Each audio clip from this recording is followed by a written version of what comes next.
जय श्री राधे कृष्ण। प्रिय मित्रों, वीडियो को शुरू करने से पहले आइए प्रार्थना करें।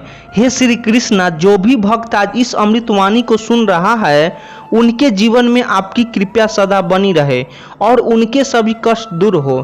मित्रों, इस अद्भुत वाणी को सुनने से पहले अपने विचार और भक्ति को व्यक्त करते हुए नीचे कमेंट में जय श्री राधे कृष्ण जरूर लिखें। आपकी यह भक्ति हमारी इस यात्रा को और भी अद्भुत बनाएगी। और हाँ, अगर आपका दिल सच में कृष्ण प्रेम से भरा है तो इस वीडियो को कम से कम 3 ऐसे अपने लोगों के साथ जरूर साझा करें जिन्हें आप अपने जीवन में सबसे ज़्यादा मानते हैं, क्योंकि हो सकता है आपकी एक शेयर से किसी की जिंदगी में राधे कृष्ण का दिव्य प्रकाश उतर आए।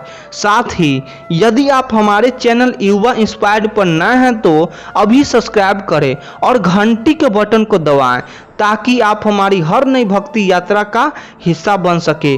तो चलिए बिना देरी किए इस दिव्य यात्रा की ओर बढ़ते हैं। जब जीवन के शोर में मन उलझने लगे, जब भीतर से कुछ टूटने लगे, जब बाहर की दुनिया जीतने लगे और अंदर की दुनिया हार मानने लगे, तब श्री कृष्ण की वाणी तुम्हारे पास बैठ जाती है, जैसे कोई माँ अपने बच्चे का सिर सहला रही हो। कृष्ण कहते हैं, मन को बस तसल्ली चाहिए और वह तसल्ली सत्य से आती है, प्रेम से आती है, आत्मा की शांति से आती है। जीवन भागदौड़ में हमने यही शांति खो दी है और उसी शांति की खोज में यह यात्रा शुरू होती है। उन बातों की और जो मन को सुकून दे, आत्मा को छू जाए और हर पल में कृष्ण का हाथ थामे रखें।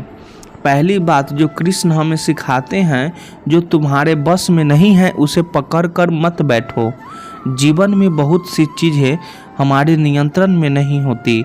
मौसम की तरह लोग जैसे बदलते हैं वैसा बदलते हैं। अगर हम हर चीज़ को रोकने की कोशिश करेंगे तो दुख ही मिलेगा।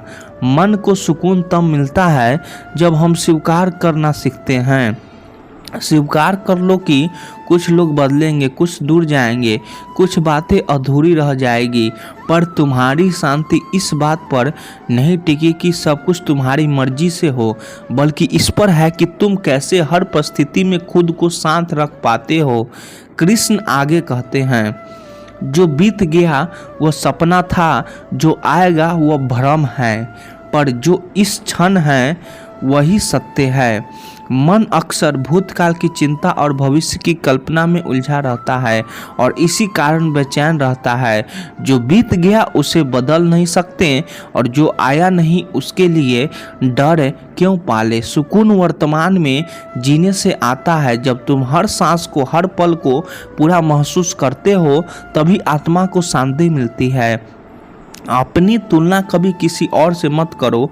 यह बात सुनकर मन झिझकता है, क्योंकि आज का जीवन ही तुलना में उलझा है। किसी का घर बड़ा है, किसी का कैरियर ऊंचा है, किसी के रिश्ते सुंदर हैं और किसी की किस्मत अलग ही चमक रही है। लेकिन कृष्ण समझाते हैं, हर आत्मा की यात्रा अलग है और तुम्हारा समय भी आएगा तब जब तुम्हारा मन संपूर्ण होगा। जब तुम किसी और की कहानी को अपने जीवन का पैमाना बना लेते हो तब तुम खुद को ही छोटा कर देते हो। सुकून तब आता है जब तुम खुद की प्रगति में संतुष्ट रहना सीखते हो। रिश्तों में स्वार्थ ढूंढना मन की अशांति का कारण है। आज के द्वार में हर रिश्ता किसी अपेक्षा पर खड़ा होता है। अगर उसने मुझे नहीं समझा तो मैं क्यों समझूं? अगर उसने समय नहीं दिया तो मैं क्यों दूं? लेकिन कृष्ण कहते हैं कि प्रेम बिना अपेक्षा के होना चाहिए। अगर वह लौटे तो तुम्हारे थे, अगर नहीं लौटे तो तुम्हारे कभी थे ही नहीं। सच्चा प्रेम देने में है, पाने में नहीं। जो दे सकता है बिना शर्तों के वही शांति पा सकता है। कभी कभी मन कहता है मैं थक गया हूँ, तब कृष्ण कहते हैं थक जाना गलत नहीं, थक कर रुक जाना गलत है।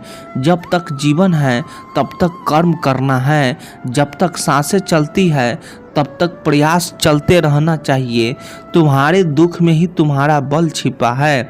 तुम्हारी तकलीफें ही तुम्हारी ताकत बन सकती है अगर तुम उन्हें स्वीकार कर सको। मौन भी एक उत्तर होता है। जब लोग तुम्हें समझने की कोशिश नहीं करते, जब तर्क थक जाए, जब शब्द चोट करने लगे, तब चुप रहना सबसे बड़ा उत्तर होता है। क्योंकि मन को सबसे अधिक पीड़ा तब होती है जब हम हर किसी को समझाने लगते हैं। हर किसी को जवाब देना जरूरी नहीं, खुद को समझाना अधिक महत्वपूर्ण है।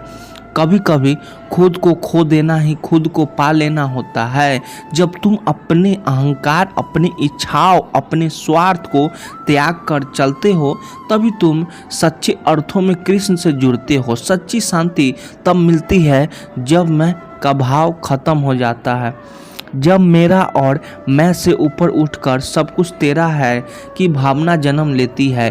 कृष्ण की सबसे सुकून देने वाली बात यह है, डर मत, मैं तेरे साथ हूँ। चाहे कोई भी परिस्थिति हो, चाहे सब साथ छोड़ दे, चाहे अंधेरे गहराते जाए, एक विश्वास हमेशा साथ रहेगा कि कहीं न कहीं किसी न किसी रूप में कोई अदृश्य शक्ति तुम्हारा मार्गदर्शन कर रही है। यही विश्वास, यही भावना मन को सबसे गहरा सुकून देती है। सत्य परेशान हो सकता है लेकिन पराजित नहीं। जीवन में सच बोलने पर, सच्चाई के मार्ग पर चलने पर कई बार तुम अकेले रह जाओगे, लेकिन कृष्ण कहते हैं धैर्य रखो, समय तुम्हारी परीक्षा ले रहा है। सच्चाई देर से जीतती है, पर जब जीतती है तो सबको चुप करा देती है। इसीलिए कभी अपने मूल्यों से समझौता मत करना। जो भी हो, सच्चाई को मत छोड़ना। माफ़ करना कमजोरी नहीं, सबसे बड़ी शक्ति है। जब तुम किसी को क्षमा करते हो तो तुम केवल उसे नहीं, खुद को भी मुक्त करते हो। दिल का बोझ हल्का होता है, मन को एक अनकही आज़ादी मिलती है। जो माफ़ कर सकता है वही सबसे बड़ा योद्धा होता है।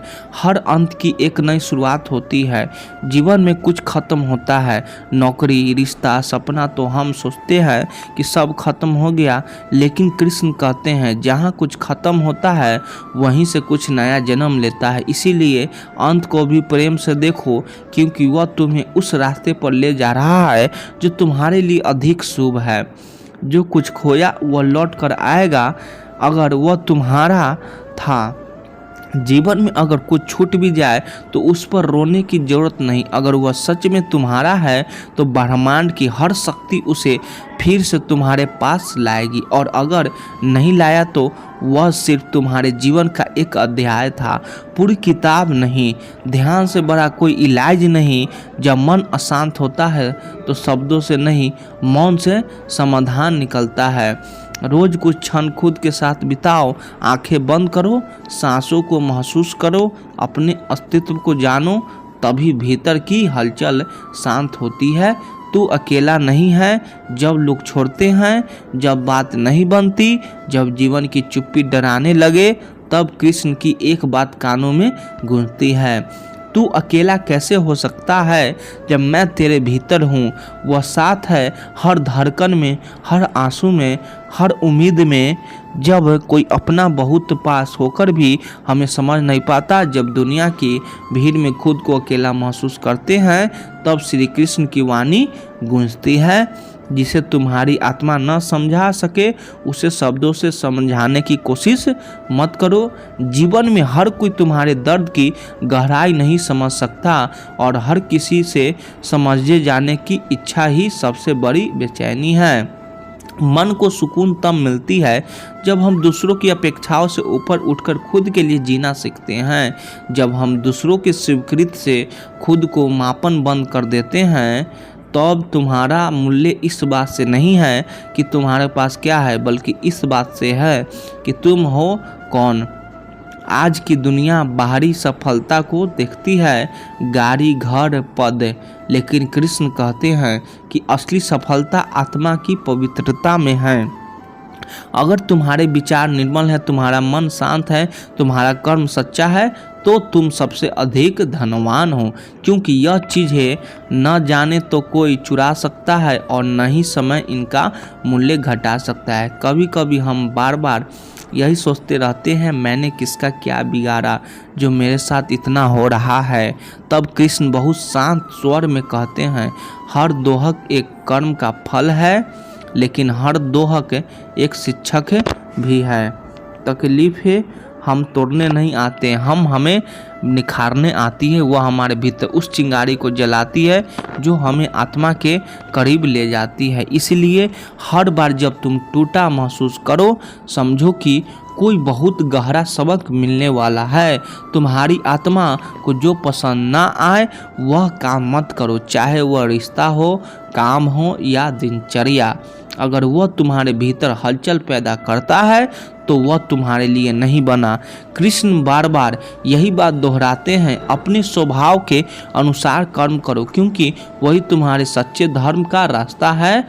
दुनिया तुम्हें क्या करने को कह रही है उस पर नहीं, तुम्हारा अंतर्मन क्या कह रहा है उस पर ध्यान दो।